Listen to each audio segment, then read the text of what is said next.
இது ஒரு wireless wifi smart ஸ்விட்ச். இந்த ஸ்விட்சை வந்துட்டு நான் AliExpressல இருந்து ஒரு 25 AEDக்கு வாங்கினேன். நம்ம ஊருக்கு கன்வெர்ட் பண்ணி பார்த்தீங்கன்னா ஒரு 650 ருபீஸ்க்கு வரும். இதுக்கு முன்னாடி வந்துட்டு நான் ஃபெபாரோ, லிவிட்டான் ஸ்விட்சஸ்லாம் யூஸ் பண்ணி ஹோம் ஆட்டோமேஷன் பண்ணியிருக்கேன். பட் இந்த வைஃபை ஸ்மார்ட் ஸ்விட்ச் உண்மையாலே போதா அப்படிங்கிறது தான் நம்ம இந்த வீடியோல பார்க்க போறோம். இதை டெஸ்ட் பண்ணும்போது தான் நான் கண்டுபிடிச்சேன் இது ஒரு வைஃபை ஸ்விட்சே இல்லை, என்ன ஏமாத்திட்டாங்க. அப்போ இதை வச்சு நான் என்ன பண்ணேன், இந்த வீடியோ ஃபுல்லா பாருங்க, அப்பதான் உங்களுக்கு தெரியும். இந்த பாக்ஸ்க்குள்ள ஒரு ஸ்விட்ச், ஒரு கெப்பாசிட்டர், இது மட்டும் தான் வருது. ஒரு யூசர் மேனுவல் ஒன்று இருக்கு. அண்ட் இது ஒரு நோ நியூட்ரல் வைஃபை ஸ்மார்ட் ஸ்விட்ச். ஆக்சுவலாக வந்துட்டு இந்த ஸ்விட்சை கனெக்ட் பண்றதுக்கு நியூட்ரல் தேவையில்லை. அது ஏன்னு சொல்லி நான் அப்புறம் சொல்றேன். இந்த ஸ்விட்சோட செட்டப் பார்த்தீங்கன்னா ரொம்ப ஈஸி தான். லைன்ல வந்து டைரக்டா பேஸ் கொடுக்க போறீங்க, நியூட்ரல்ல வந்து டைரக்டா நியூட்ரல்ல கனெக்ட் பண்ண போறீங்க.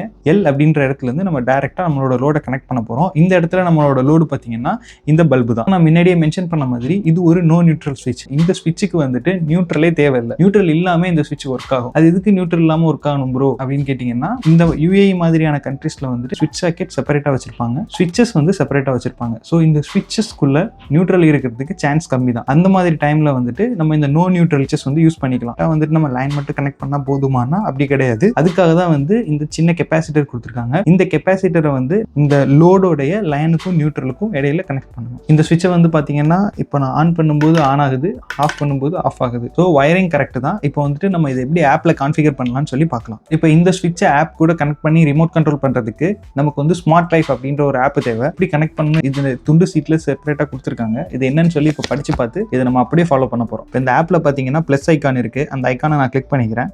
கிளிக் பண்ணிட்டு ஆட் டிவைஸ் அப்படின்னு கொடுக்குறேன். ஆட் டிவைஸ் கொடுத்துட்டு இந்த ஷீட்ல என்ன போட்டிருக்காங்க அப்படின்னா, நம்ம வந்துட்டு வைஃபை ஸ்விட்ச் அப்படின்னு சர்ச் பண்ண சொல்லியிருக்காங்க.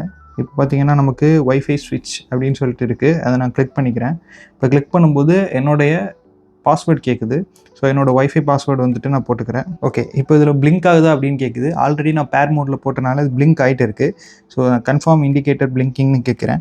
இதில் வந்து குயிக் பிளிங்க் ஆகுதா இல்லை ஸ்லோவாக பிளிங்க் ஆகுதான்னு கேட்டிருக்காங்க. இது வந்துட்டு குயிக்காக தான் பிளிங்க் ஆகுது. இதில் வந்து 2 மோடு இருக்குது. ஒன்று வந்துட்டு AP மோடு, இன்னொன்று வந்துட்டு WZ மோடுன்னு சொல்கிறாங்க. AP மோடுனா ஆக்சஸ் பாயிண்ட் மோடு, அது வேறு டைப் ஆஃப் கான்ஃபிகரேஷன். நம்ம வந்து ஈஸி கான்ஃபிகரேஷனுக்கு WZ மோடு அப்படின்றது தான் அவங்க வந்து ப்ரிஃபர் பண்ணுறாங்க. ஸோ இந்த டிவைஸ் வந்து இதோட கனெக்ட் ஆகிட்டு நான் ஒரு 5 to 6 டைம்ஸ் வந்து பேர் பண்ணி செக் பண்ணிட்டேன். ஆனால் நான் ஒவ்வொரு டைம் பேர் பண்ணும்போதும் நமக்கு கிடைக்கிற ஒரே ரிசல்ட் தான் fail to add the device. அதாவது இந்த டிவைஸை வந்துட்டு இந்த ஆப் கூட பேர் பண்ணவே முடியல. ஆனால் இங்கே தான் நம்ம வந்து ஏமாந்துரும். இது வந்து ஒரு வைஃபை ஸ்விட்ச் அப்படின்னு சொல்லிட்டு முன்னாடியே மென்ஷன் பண்ணேன். நான் வாங்கும்போது டீட்டெயிலாக மென்ஷன் பண்ணியிருந்தாங்க இது ஒரு வைஃபை ஸ்மார்ட் ஸ்விட்ச் அப்படின்னு சொல்லிட்டு. பட் என்னன்னா இந்த ஸ்விட்ச் வந்து இந்த ஆப் கூட பேரே ஆகலை. ஓகே, உள்ளுக்குள்ள ஆல்ரெடி நான் வந்து இதை பிரிச்சு பார்த்தலாம் வீடியோ போட்டுருக்கேன். மேபி அந்த மாதிரி பிரிக்கும் போது ஏதாவது SMD காம்பனன்ட் ஏதாவது ப்ரோக் ஆயிருக்கா, ஸோ அதனால தான் ஒர்க் ஆகலையா, நம்ம ஏதாவது ஃபிக்ஸ் பண்ண முடியுமான்னு சொல்லிட்டு நான் செக் பண்ணுறதுக்காக இதை அகைன் ஓப்பன் பண்ணி பார்த்தேன். அகைன் ஒரு தடவை டிஅசம்பிள் பண்ணிட்டு திருப்பி பின்ஸ் எல்லாம் கரெக்டாக பேக் ஆயிருக்கான்னு சொல்லிட்டு செக் பண்ணி ரீஅசம்பிளும் பண்ணி பார்த்தேன். பட் ஸ்டில் வந்து சேம் இஷ்யூ தான். அப்பதான் என்ன அப்படின்னு சொல்லிட்டு பார்க்கும்போது நான் போட்டோ எடுத்து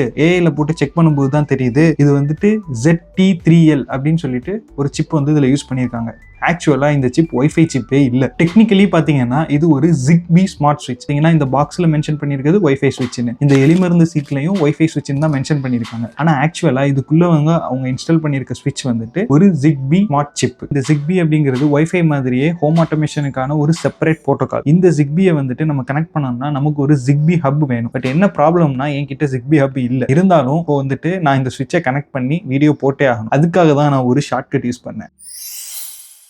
இது ஒரு ZigBee USB டாங்கிள். இந்த டாங்கிள வந்து ஆல்ரெடி நான் என்னோட ஹோம் அசிஸ்டன்ட்ல யூஸ் பண்ணிட்டு இருக்கேன். ஸோ இப்போ நான் என்ன பண்ண போறேன்னா நம்ம ஸ்விட்சை இந்த ஹோம் அசிஸ்டன்டோட கனெக்ட் பண்ணி உங்களுக்கு செக் பண்ணி காட்ட போறேன். இப்போ பாத்தீங்கன்னா இந்த ஸ்விட்சை வந்து அகைன் நான் லாங் ப்ரெஸ் பண்றேன். இப்போ லாங் ப்ரெஸ் பண்ணும்போது பார்த்தீங்கன்னா இதில் இருக்க லைட் வந்து பிளிங்க் ஆக ஸ்டார்ட் ஆகும். ஸோ இந்த ப்ளூ லைட் பிளிங்க் ஆனோன்னு பார்த்தீங்கன்னா இந்த ஸ்விட்ச் வந்து பேர் மோடுக்கு வந்துருச்சுன்னு அர்த்தம். ஸோ இப்போ நம்ம என்ன பண்ண போறோம்னா நம்மளோட ஹோம் அசிஸ்டன்ட்ல வந்துட்டு அகைன் இந்த ஸ்விட்சை ஸ்கேன் பண்ண போறோம். டாங்கிள் வந்து நம்ம ஹோம் அசிஸ்டன்ட்ல கனெக்ட் ஆயிருக்கு. இப்போ நான் இங்க இருந்து ஸ்கேன் பண்ணும்போது நமக்கு வந்து இந்த டிவைஸ் கிடைக்கணும். நம்ம சர்வர் கூட நம்ம டிவைஸ் வந்து கனெக்ட் ஆயிடுச்சு. ஸோ இப்போ என்னால் இங்க இருந்து நம்மளோட டிவைஸை கண்ட்ரோல் பண்ண முடியும். ஸோ இப்போ நான் ஆன் பண்றேன்.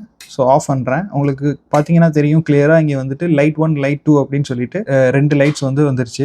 இதை என்னோட சர்வர்ல மட்டும் இல்ல என்னோட மொபைல்ல இருந்தும் நான் ரிமோட் கண்ட்ரோல் பண்ண முடியும். அது எப்படின்னு காட்டுறேன். இதை வச்சு ஒரு ரிமோட் கண்ட்ரோல் மட்டும் இல்லாம என்னால வந்துட்டு சென்சார் பேஸ் பண்ணி ஆன் பண்ண ஆஃப் பண்ண வைக்க, ஸோ இதே மாதிரி எல்லா விஷயமே பண்ண முடியும். இதெல்லாம் நெக்ஸ்ட் வீடியோல சொல்றேன். ஸோ இப்போ வந்துட்டு நம்மளோட மொபைல் ஆப்பை செக் பண்ணி பார்க்கலாம். ஸோ இப்போ பார்த்தீங்கன்னா என்னோட மொபைல் ஆப்பை வந்துட்டு நான் ஓப்பன் பண்ணிட்டேன். ஓப்பன் பண்ணி லாகின் கிரெடென்ஷியல்லாம் கொடுத்துட்டு லாகின் பண்ணிட்டேன். லாகின் பண்ணதுக்கப்புறம் பார்த்தீங்கன்னா டேரெக்டா என்னுடைய ஸ்மார்ட் சுவிட்சை வந்துட்டு டேஷ்போர்டில் ஆட் ஆயிருக்கு. ஸோ இப்போ வந்துட்டு என்னோட டேஷ்போர்டில், அதாவது என்னோட மொபைல் ஆப்பில் இருக்க டேஷ்போர்டில் இருந்து என்னோட லைட்ஸை வந்து நான் கண்ட்ரோல் பண்ண முடியும். ஸோ இந்த ஸ்விட்சை பார்த்துட்டீங்கன்னா இப்போ நம்ம சர்வரோட கனெக்ட் பண்ணிட்டு செக் பண்ணிட்டோம், இது ஒர்க் ஆகுது. பட் என்ன அப்படின்னு சொன்னா இது வந்துட்டு ஒரு வைஃபை ஸ்விட்ச் இல்ல. இப்போ வந்து என்னால இதை ரிட்டர்னும் போட முடியாது, ஏன்னா இது ஆல்ரெடி நான் வாங்கி ஒரு 2-3 months ஆயிடுச்சு. ஸோ ஓவரால் இது சீப்பான ஸ்விட்சா இருந்தாலும் இது ஒர்த்தா அப்படின்னு கேட்டா நான் ஓகேன்னு தான் சொல்லுவேன். இந்த மாதிரி ஸ்விட்சஸ் வாங்கும்போது கொஞ்சம் உங்க பட்ஜெட்டை இன்க்ரீஸ் பண்ணி ஒரு நல்ல ஸ்விட்சா வாங்குனீங்க அப்படின்னா அதோட லைஃப் வந்து நல்லா இருக்கும். இது வந்து ஒரு 650 தான் அப்படிங்கறனால இதோட குவாலிட்டியுமே கொஞ்சம் மோசமா தான் இருக்கு. அண்ட் இதுல யூஸ் பண்ணியிருக்க ரிலேயுமே பாத்தீங்கன்னா கொஞ்சம் மட்டமான லோக்கல் பிராண்ட் ரிலே தான் யூஸ் பண்ணியிருக்காங்க. இதை பற்றி நான் ஏற்கனவே ஒரு ஷார்ட்ஸ் போட்டிருக்கேன், மறக்காமல் அதையும் செக் பண்ணி பாருங்கள். இந்த மாதிரி வீடியோ பார்க்குறதுக்கு நம்ம சேனலை சப்ஸ்கிரைப் பண்ணிக்கோங்க.